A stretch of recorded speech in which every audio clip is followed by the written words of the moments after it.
A couple of years ago, I was hanging out with some of my younger cousins and we were jamming together on some Beatles songs. We had just finished playing A Hard Day's Night when my one cousin asked me, "Isn't this song in the key of G? How come there's an F major chord in it if F isn't in the key of G?" Attempting to hide my pride at his budding theory nerdery, I told him, "Well, it's called mode mixture. The F chord is borrowed from the parallel minor scale G minor," to which he simply replied, "Oh, okay, cool." I was a little taken aback by his sudden acceptance of this idea and lack of follow-up questions, but it wasn't until I thought about it later that I realized the reason why. I was surprised because, while my explanation answered the question of how there could possibly be an F major chord in a song that's in the key of G major, it didn't shed any light onto why anybody would want to write a song that way. It was an explanation that served to reinforce the idea of music theory as a set of rules by which to compose music, rather than a system of understanding and predicting the effects of music. So today I want to talk to you about borrowed chords in a slightly less traditional way, using the soundtrack of Persona 5 as a vehicle for the discussion. This soundtrack was requested by patron Cameron Gable, so thanks Cameron. To start off, we have to talk about the concept of major and minor. The major-minor duality in music is one of the first bits of music theory most of us learn, right up there with scales and every good boy deserves fudge. We're commonly taught, especially as kids just beginning to learn music, that major chords are happy and minor chords are sad. Now, I'm not pedantic enough to say that this is wrong. It's certainly an easy way to distinguish the two qualities, and it's useful for introducing people to the idea of there being a predictable emotional response to different musical techniques, which, in my opinion, is what music theory is all about. That being said, there's no denying that this explanation is at best a gross oversimplification. The truth of it is more like major and minor represent two directions of musical growth, one towards a brighter tonality and the other towards a darker one. Adam Neely talks about this idea of musical brightness and darkness in relation to the major modes, ranking the modes in order from most bright to most dark, and Jacob Collier's talked about the exact same idea in several interviews through the lens of the circle of fifths. That is, when incorporating out-of-key notes into a piece of music, using notes found going clockwise around the circle of fifths will sound brighter, while going counterclockwise will sound darker. I'm going to be using both of these metrics for gauging brightness and darkness in music, so if you haven't already, you should probably check out these two videos if you're having trouble following along. I'll put some links in the description. They're super interesting, so you should just go watch them anyway.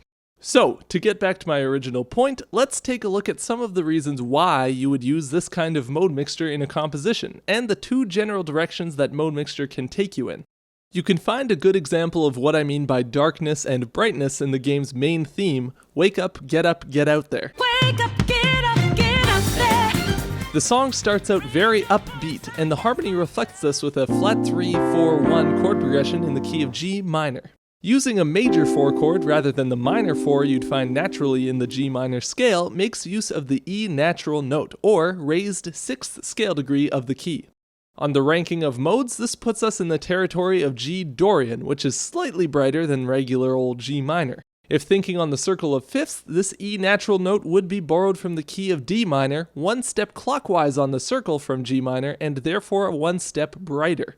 The song's in a minor key, but borrowing just this one note from out of key gives the song a little bit extra pep, or lightness.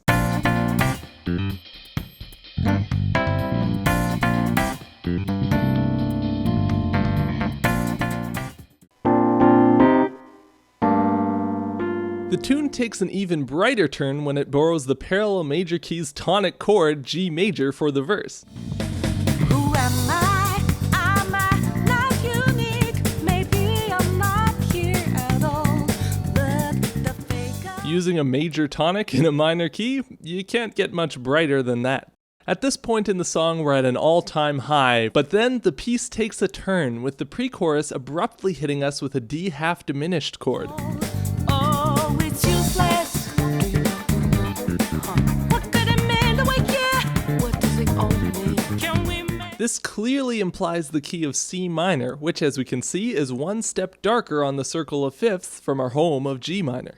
The thing is, we were borrowing so heavily from G major, which is way the heck over here, so jumping straight to a C minor tonality is super dramatic. It beautifully underscores the lyrics too, with the words, "It's useless," being given a level of poignancy with this dramatic tonal shift. It's useless. It totally gives you the sense that things have just taken a turn for the worse, and all of the elements of the song work together to achieve this singular emotional goal. This is why you should use mode mixture. On the other end of the emotional spectrum, let's take a look at a song that starts out dark and then takes us in a brighter direction. The Blooming Villain theme, as you may have guessed, is for characters that have embraced their dark sides, and the music reflects this quality quite nicely. We start off with this low, gritty synth riff that borrows the flat second and flat fifth from the key's parallel Locrian scale to really set the mood.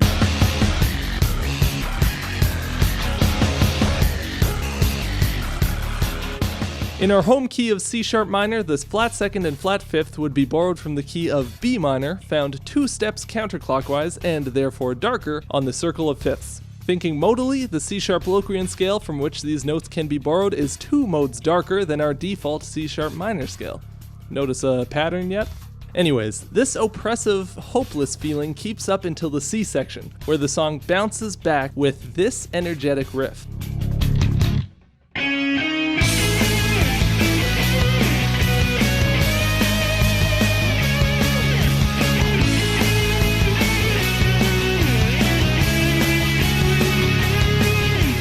It sounds so triumphant, and dare I say major compared to what came before it, but it's still completely in the key of C# minor. It achieves this emotional effect simply by using the natural second and fifth we find in the key of C# minor rather than the flattened second and flattened fifth our ears have gotten so used to from the intro. In this case, abandoning the mode mixture abruptly moves the music up 2 notches clockwise on the circle of fifths, or 2 steps up on the modal scale. And this is such a powerful way of creating musical growth. When telling a story, things always have to be either getting worse or getting better for the main characters to keep things interesting. It doesn't matter where the characters start off as long as where they end up is considerably better or worse, depending on the type of story it is. Using mode mixture is just one way that composers create the same effect musically. The Keeper of Lust theme moves us in a darker direction, setting us up clearly in the key of A minor up until the B section.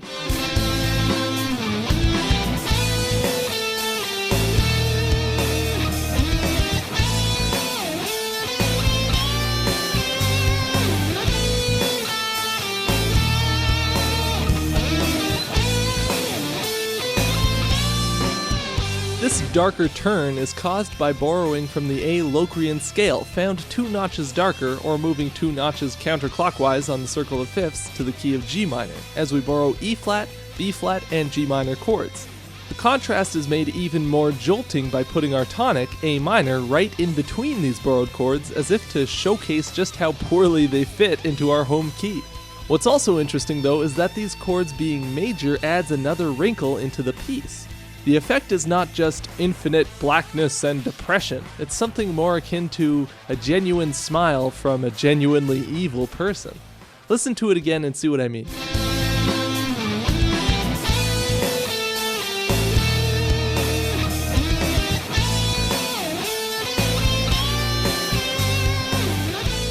This adds another complication to the proceedings. Not only do the notes you borrow from outside the key affect the level of darkness or brightness that the music moves in, but how you borrow them matters too. Chords all have their own levels of dissonance or consonance, and combining all of these different factors is how you get to more nuanced emotional territory. For example, combining a dissonant-sounding chord voicing with notes that sound incredibly bright within the key of the piece you're in has a much more nuanced effect than just going all happy all the way. It's kind of like the tone of Persona 5 as a whole. You play as a group of thieves, infiltrating people's minds, which is a pretty dark or minor idea on its own. But you're working for the forces of good, and this juxtaposition of just motives with typically unjust actions is inherently interesting enough to base a whole game off of. Persona 5's soundtrack uses these kind of musical oxymorons all the time. Check out the Phantom theme, which sounds so jolly you'd almost have a hard time realizing it's in a minor key.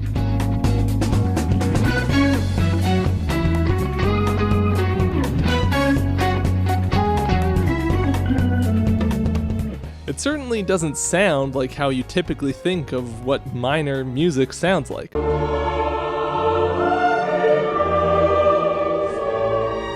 and that's because of how it uses mode mixture.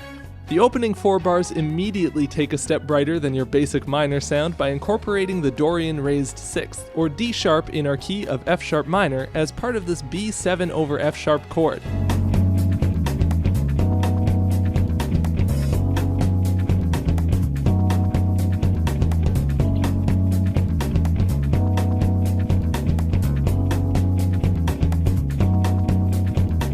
Already, we've established a tonality that's not too dark, and the bouncy bass line adds to the happy-go-lucky attitude.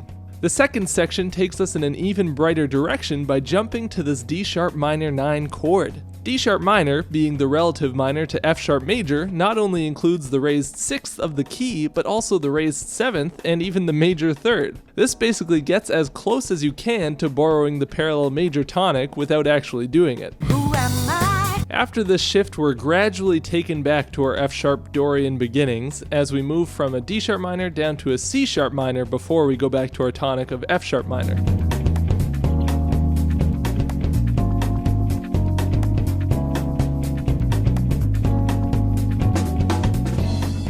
Looking on our circle of fifths, you can see that the range of the song covers 3 notches on the circle, or, thinking on a modal level, it covers 3 rungs between F sharp Dorian and F sharp major. This range of modes that the piece covers makes a huge difference to the sound. The Phantom theme and the Blooming Villain theme we heard earlier are both in minor keys, but they couldn't sound more different. Even compared to Behind the Mask, which stays entirely in a typical minor key without borrowing any notes or chords, you can hear a huge difference in the tone of the piece.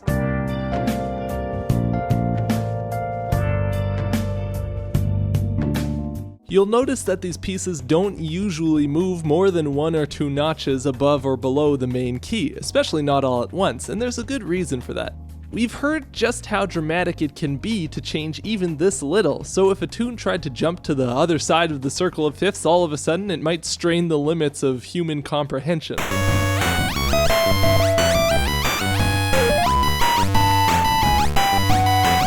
The most dramatic shift that you'll hear on the Persona 5 soundtrack, as far as I've found at least, is in the Awakening theme.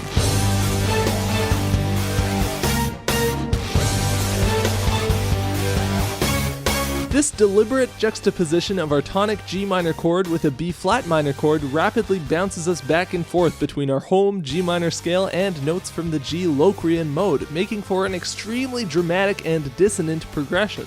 To make it even more dramatic, the D flat is put in the bass under each B flat minor chord, adding another level of tension as the bass outlines the infamously dissonant tritone interval. This piece is really going for shock value here.